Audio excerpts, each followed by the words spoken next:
Ô Seigneur, envoie ton esprit, qu'il renouvelle la face de la terre, qu'il renouvelle notre cœur, qu'il le brûle de son amour divin, pour nous permettre d'avoir le cœur transpercé pour accueillir la plénitude de vie qu'il nous propose dans la parole qu'il nous donne pour aujourd'hui.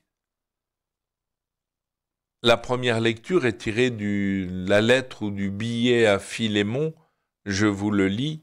Bien-aimé, ta charité m'a déjà apporté beaucoup de joie et de réconfort, car grâce à toi, frère, les cœurs des fidèles ont trouvé du repos.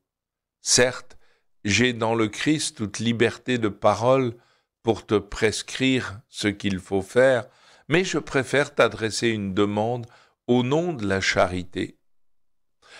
Paul commence en rappelant la charité de Philémon, et puis il lui dit « J'ai quelque chose à te demander, mais je voudrais te faire une demande au nom de la charité, dans l'amour.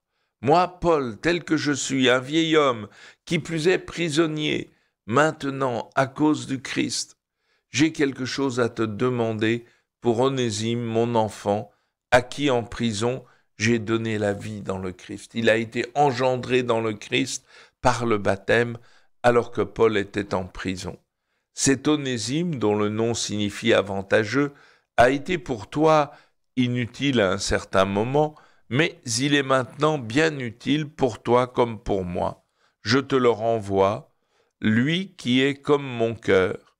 Je l'aurais volontiers gardé auprès de moi pour qu'il me rende des services en ton nom, à moi qui suis en prison à cause de l'Évangile. Mais je n'ai rien voulu faire sans ton accord, pour que tu accomplisses ce qui est bien, non par contrainte, mais volontiers. S'il a été éloigné de toi pendant quelque temps, c'est peut-être pour que tu le retrouves définitivement, non plus comme un esclave, mais mieux qu'un esclave, comme un frère bien-aimé. En fait, Paul invite Philémon à donner à son esclave Onésime la véritable liberté de l'enfant de Dieu. Il l'est vraiment pour moi, combien le sera-t-il pour toi aussi bien humainement que dans le Seigneur. Ainsi, Paul invite Philémon à libérer son esclave et à le considérer comme un frère en Christ. Si donc tu estimes que je suis en communion avec toi, accueille-le comme si c'était moi. Paul invite Philémon à identifier Onésime à Paul. S'il t'a fait du tort ou s'il te doit quelque chose, mets cela sur mon compte. Moi, Paul, j'ai écrit ces mots de ma propre main. C'est moi qui te rembourserai. Je n'ajouterai pas que toi aussi, tu as une dette envers moi, et cette dette, c'est toi-même. Alors là, Paul, on sent bien qu'il joue sur le fait qu'il a dû convertir Philémon, et donc Philémon a une dette par rapport à lui, mais c'est au nom de la charité qu'il invite Philémon à libérer son esclave et à le considérer comme un frère en Christ. Oui, frère, donne-moi cette satisfaction dans le Seigneur, fais que mon cœur trouve du repos dans le Christ. C'est vraiment, on est toujours dans le Christ. Avec Saint Paul, c'est extraordinaire. À travers toutes ces lettres, il martèle que notre vie, elle est dans le Christ, dans le Verbe, avec lui, en lui. Eh bien, demandons à Paul qu'il nous fasse entrer dans cette logique de la charité et de l'amour. J'en viens maintenant à l'Évangile. Nous sommes au chapitre 17e de Saint Luc et nous continuons la lecture de ce chapitre au verset 20 à 25.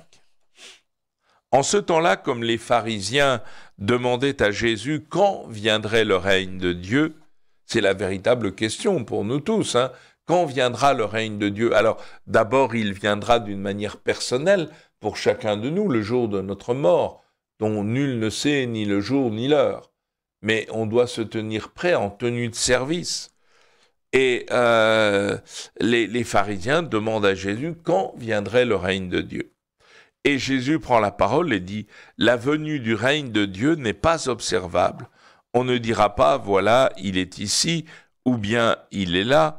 En effet, voilà que le règne de Dieu est au milieu de vous. » Puis il dit aux disciples, « Des jours viendront où vous désirerez voir un seul des jours du Fils de l'homme, et vous ne le verrez pas. On vous dira, voilà, il est là-bas, ou bien voici, il est ici. N'y allez pas, n'y courez pas. En effet, comme l'éclair qui jaillit, illumine l'horizon d'un bout à l'autre, ainsi le Fils de l'homme, quand son jour sera là. Mais auparavant, il faut qu'il souffre beaucoup et qu'il soit rejeté par cette génération. » Alors, à travers ces quelques mots, eh bien, d'abord, une certitude, la venue du règne de Dieu n'est pas observable. En effet, voici que le règne de Dieu est au milieu de vous. Pourquoi ? Bien, tout simplement parce que notre vie ici-bas ne prend son sens que par un lent apprentissage de la vie en Christ. Et le Christ étant là au milieu de nous, alors le royaume de Dieu est déjà là parce que le Christ est là vivant et nous entraînant à sa suite sur le chemin du royaume, de la plénitude du royaume. Et cela me permet de nous rappeler que le sens de notre vie, ici-bas, pourquoi est-ce que je suis sur terre ? C'est pas pour faire ceci, faire cela, non, c'est pour me préparer avec mes frères à entrer dans le Christ, à vivre en lui, en plénitude. Alors, n'ayons pas peur de réaliser que toute notre vie ne se justifie que par cela, car tout le reste, ça disparaîtra au moment de la mort, alors que la véritable richesse, c'est d'entrer dans le royaume. Et puis, attention, il y en a qui diront, des jours viendront, vous désirerez voir un seul des jours du Fils de l'homme, vous ne le verrez pas. On vous dira, voilà, il est là, ou bien il est ici. N'y allez pas. Pourquoi ? Parce que le jour où le Seigneur reviendra, eh bien, il arrivera comme l'éclair qui jaillit et illumine l'horizon d'un bout à l'autre. Ainsi, le Fils de l'homme, quand son jour sera là. Mais en même temps, il ajoute immédiatement, mais auparavant, il faut qu'il souffre beaucoup et qu'il soit rejeté par cette génération. Et c'est tout le mystère de la croix qui nous est annoncé et qui en fait sera la source même de la venue du royaume. Car c'est en accueillant la source de l'amour et la source de la miséricorde que je vais pouvoir commencer à entrer dans une vie en Christ et à entrer dans le royaume chaque jour davantage, jusqu'au jour où le Seigneur m'appellera en disant « Maintenant, viens, entre dans la joie de ton Maître ». Et puissions-nous réaliser que notre vie n'a pas d'autre sens que d'entrer petit à petit dans la vie en Christ pour être prêt à entrer dans la plénitude du royaume quand le Seigneur nous appellera à lui. Bonne journée à toutes et à tous.